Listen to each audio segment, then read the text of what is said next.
Locomotives tend to hog the railway technology and railway preservation discourse. Be they steam, diesel, electric, gas, wind, pipe dream, most rail fans tend to focus on when this or that engine or unit is entering or re-entering service. But for once, we're going to take a look at one of the other important factors when travelling by train. Carriages. I mean, let's face it, locomotives are a great talking point and crowd puller, but on heritage lines in the UK, you can't legally take more than 4 people on the footplate at a time. So a fleet of decent coaching stock to carry the paying punters for a gentle stroll through the countryside kinda helps in that regard. So what's the sitch, I hear you ask? The main thing that most heritage railways have in common is that they share the same or similar model of coaching stock to carry their passengers, the British Railways Mark I. Introduced in 1951, the sheer number of these things built in various forms makes McDonald's look rarer than a politician who doesn't look out for number 1. But with the introduction of more modern unit-based rolling stock on the national network, individual carriages have gradually been made defunct. Economically speaking, this can be seen as a windfall for heritage railways. Since the 1980s, the market has been flooded with low-maintenance, practical, convenient coaches that were built with high capacity in mind and were more robust to being left out in all weathers. Not many heritage railways have a decent carriage shed to keep all their operational stock under cover, so the more passengers you can carry with fewer overhead maintenance costs, the easier it is to run trains day in day out in the peak season. But this does present a rather pressing question. What does this mean for the more historic rolling stock up and down the country? There's grouping and pre-grouping coaches around the UK quietly sitting and rotting away where apparently nobody knows about them on first impressions. The circumstances are a case-by-case matter. Some of them may be tied up in politics, others may lack the money and manpower to restore them, some places don't have the space for them, others don't have the undercarriage storage to keep them protected from the elements, others are simply waiting their turn in the restoration queue, but the long-term concern is generally the same. The longer they're left in the open with no signs of restoration or protection, the more likely it is they'll generally be forgotten about and may slowly disintegrate into nothing. Considering the Dean Forest Railway launched an appeal for the conversion of some BR Mark II coaches for regular use, while the privately owned Great Western Collet ones based on the railway await work, the concern can seem kind of jarring on first impressions. The modern coaching stock may well require less mechanical and structural restoration and may well provide enough space and convenience for modern disabled access, but they won't look or feel as prototypical behind a small prairie or a pannier tank. The Dean Forest Railway's long-term aim is for the 2 Corridor Thirds and the Corridor Composite, owned by the Dean Forest Loco Group and the Dean Forest Railway Society respectively, to be restored in order to run behind something like Small Prairie number 5541 or Pannier Tank number 9681. But this being a heritage railway, priorities tend to change according to demand, finance and resource, usually out of necessity than preference. But that's just one example of pre-war versus post-war stock. There's other examples, but because there's only so much you could say before you start to repeat yourself, I'm going to try and keep this to the point, for once. Over the years, the Bluebell Railway has slowly been building up a fleet of pre-grouping 4-wheel coaches from the South Eastern and Chatham, London, Chatham and Dover, and London, Brighton and South Coast Railways. The main problem with these and most other 4-wheelers isn't that they come across as impractical, carry fewer people per unit, and tend to be more bouncy than a psychotic tiger with a lisp and a steroid addiction, but because most of them no longer have their original chassis. The bodies were usually sold off as beach huts, chalets, chicken sheds, farm buildings and holiday homes, while most of the metal underframes were simply broken up for scrap, meaning that when preservationists were able to rescue the bodies, most of them had no frames and wheel sets to go with them. The result is that many of them now run on substitute chassis in the form of 4-wheeled long-wheel-based wagons, mostly PMVs and CCTs. Sounds like a reasonable standardized substitute where spare parts are plentiful, but the main downside is there soon becomes a shortage of 4-wheeled long-wheel-based wagon chassis.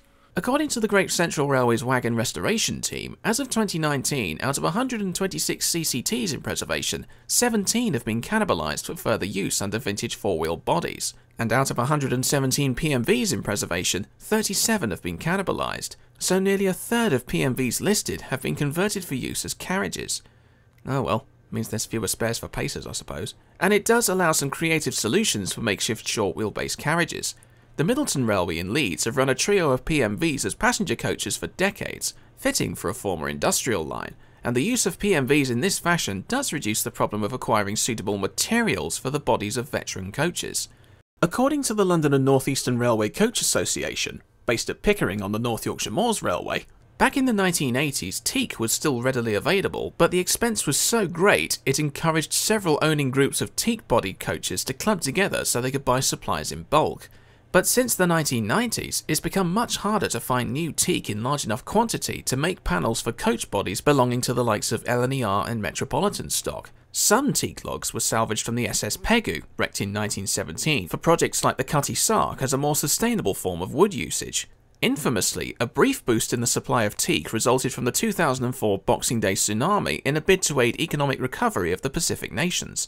But this didn't make the long-term supply of new teak more lucrative. Thailand's deforestation laws enforce rationing of trees, only enabling the sale of 2 logs every 8 years to the Seven Valley Railway, and logs from Myanmar deliberately contain bullets to prevent export benefit during the Jutna. Teak-faced forms of plywood have been tried out as a more readily available substitute, but these apparently don't come in long enough lengths to make up a full body panel, tend to fall apart after about 10 years, and are subsequently less environmentally friendly and less sustainable than using real teak that tends to last much longer. It gets worse if similar substitutes are put to structural use. According to the Bluebell, Utilay is less than a quarter of the price of plantation-based teak, but can twist more easily. And don't get me started on mahogany. That stuff's just difficult full stop. Still, all this time, money and manpower to renovate non-Mark I stock. Do the public really care about what sort of coach they ride in, or is it just the die-hard enthusiast who cares what goes behind the engine? BR fans are forever saying that nothing else sells, but I would make a point in saying that pre-BR stuff can sell in the right places with the right ideas. One of the things that's been brought to my attention during my research is the public seem to have developed a new fondness for compartment stock, having seen it in the Harry Potter films. So in that regard, some Mark I stock can provide that experience without requiring so much overhead maintenance. According to the LNER Coach Association, the braking system on the LNER teak set requires different tolerance gauges as the brake blocks are adjusted much closer to the wheels, and the NYMR's skill set is currently more experienced with maintaining steel-bodied coaches than wooden ones. But on the outside, a Gresley teak is arguably more interesting to look at, as the exterior style of these coaches changed comparatively little since 1905, and you just don't see them on many railways compared to a Mark I. On the inside, the public seems to like the quirks of 1930s Art Deco interiors, even though some people complained at the buffet car number 641 apparently being ruined by being fitted with a modern interior when it was in fact 1930s spec. I guess Art Deco was more ahead of its time than we thought. Since the mid-1990s, the Bluebell has usually tended to run one modern set and one vintage set while running a 2-train service. The pros and cons of each one make for some interesting comparisons. The modern set, usually consisting of Mark Is, includes toilet facilities and a buffet car, runs on roller bearings, and requires routine maintenance every 12 weeks or so. The vintage sets, of which the railway currently has the luxury of 4 to choose from, tend to have more limitations. Few, if any of them, have a buffet car, the non-corridor stock has no toilets, and those running on plain bearings need routine maintenance every 6 weeks. But on the other hand, a South Eastern and Chatham 100-seater bogie coach can carry more people than a Mark I. Furthermore, when there's a choice between the Mark Is and something a bit more old-fashioned, Bluebell passengers do tend to deliberately miss the modern set so they can take their ride in the elderly one. And when there's first-class compartments in said vintage stock, it has encouraged people to upgrade to a first-class ticket. I mean, let's be honest, compared to first class of the old days, first class in today's trains is little more than different coloured seat covers and a tea towel.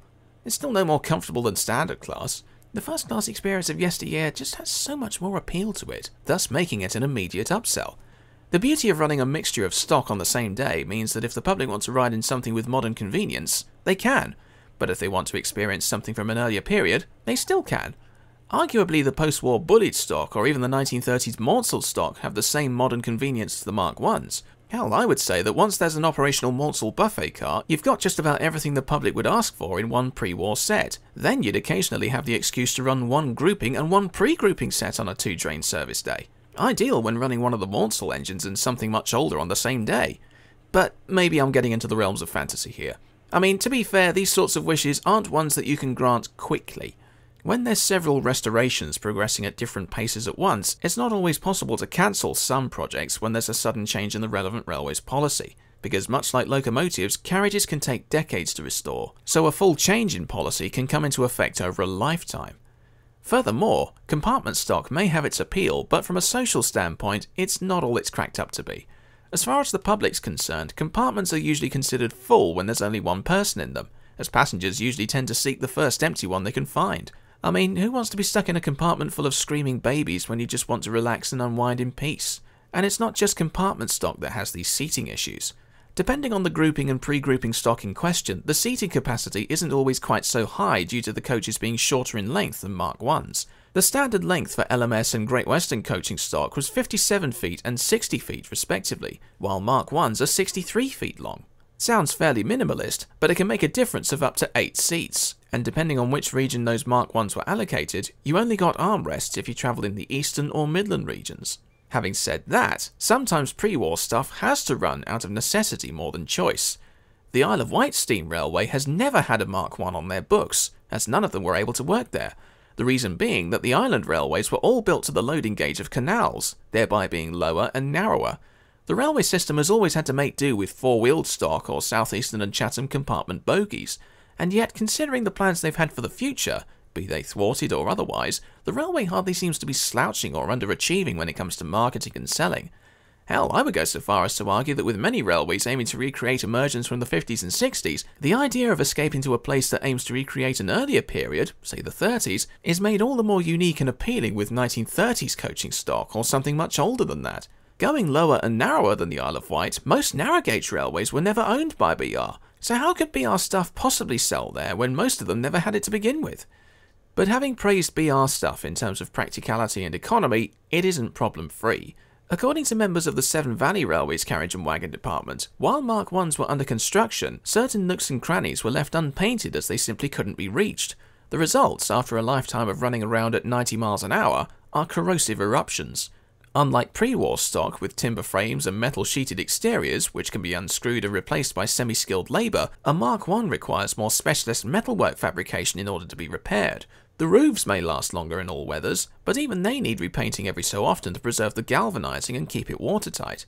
Such lack of maintenance could stem from a lack of love for such coaching stock. The Bluebell acquired its first Mark 1s in the 1980s for catering purposes to controversial reception. Now the railway's amongst the multitude of others who can't manage without them for commercial reasons. Such is a sign of the times. But as is the way with lots of railways, a Mark 1 can attract less attention than something much older for similar reasons to BR liveries. They can kind of saturate the scene. Like every aspect of railway operation, carriage fleets are important in their own way, but seeing as the paying passengers spend the majority of their visit to the railway on board them, I'd say they're a more important asset to a working railway than the motive power. They're all part of making you lose yourself to a moment in time from the early 19th century to the mid-20th century, or even later than that. Now, sure enough, it's important to have a fleet of more modern and robust coaching stock, which can be left out in more weathers with minimal maintenance required, but the flip side of that coin is, if everybody does that, we may well be set to lose much older carriages to long-term deterioration. Like so much in railway preservation, there's a different case for different stock with different requirements under different policies. Whatever those differences are, it's up to whoever owns the coaching stock in question to decide what to do with it. But I guess all that can be done to save what we can is to somehow balance the priority of the more historic and less robust coaching stock alongside the more modern tough stuff, even if said tough stuff is now 60 to 70 years old and remains prone to deterioration. As always, if you agree, disagree, have anything to add, or simply have too much time on your hands, then feel free to have your say in the comments below. Or, usual place, usual tipple. Unless it's not on tap, in which case I'll take a substitute. Just not that one. I'm Chris and I'm here to gauge the issue.